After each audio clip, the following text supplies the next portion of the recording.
আসসালামু আলাইকুম ভিউয়ার্স, সবাই কেমন আছেন? আশা করি সবাই ভালো আছেন। আলহামদুলিল্লাহ আমি অনেক ভালো আছি। আজকে আমি রান্না করব চিংড়ি মাছ দিয়ে কচুরমুখী রেসিপি। এখানে কচুরমুখীগুলো কেটে ধুয়ে পরিষ্কার করে নিলাম, চিংড়ি মাছ পরিষ্কার করে নিলাম। চুলায় একটা কড়াই বসিয়ে দিয়ে দিব তেল গরম হয়ে আসলে দিয়ে দিব চিংড়ি মাছগুলো। চিংড়ি মাছটাকে আমি হালকা ভেজে নেব। ভাজা হয়ে গেলে চিংড়ি মাছগুলোকে উঠিয়ে রাখবো। সেই তেলে দিয়ে দিব পেঁয়াজ কুচি। পেঁয়াজটাকে লাল লাল করে ভাজবো। পেঁয়াজ ভাজা হয়ে গেলে দিয়ে দিব সামান্য পরিমাণ পানি দিয়ে আদা রসুন বাটা দিয়ে দিব হলুদের গুঁড়া আধা চা চামচ, 1 চা চামচ মরিচের গুঁড়া, 1 চা চামচ ধনে গুঁড়া, পরিমাণ মতো লবণ দিয়ে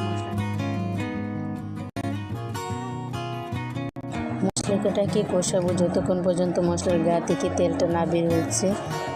মশলা কষানো হয়ে গেলে দিয়ে দিব কচুরমুখীগুলোকে এটাকে কতক্ষণ কষিয়ে নেব।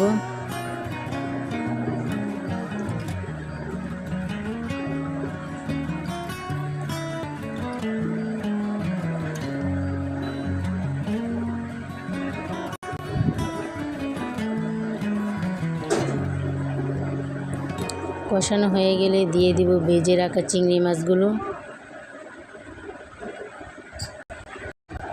মাছগুলো দিয়ে আবারও কতক্ষণ রান্না করে নেব।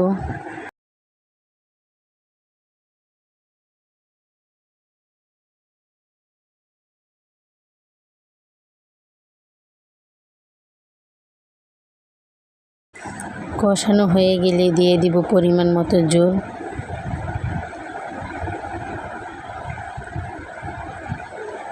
দিয়ে ঢাকনা দিয়ে ডেকে এটাকে 10 মিনিট রান্না করে নেব। দিয়ে দিব কাঁচামরিচ দিয়ে 10 মিনিট রান্না করে নেব।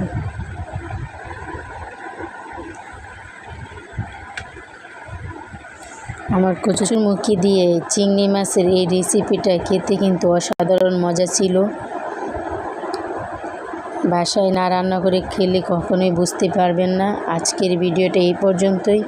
ভিডিওটা যদি ভালো লেগে থাকে অবশ্যই চ্যানেলটিকে সাবস্ক্রাইব করবেন, বেল আইকনটি বাজিয়ে পাশেই থাকবেন। আল্লাহ হাফেজ।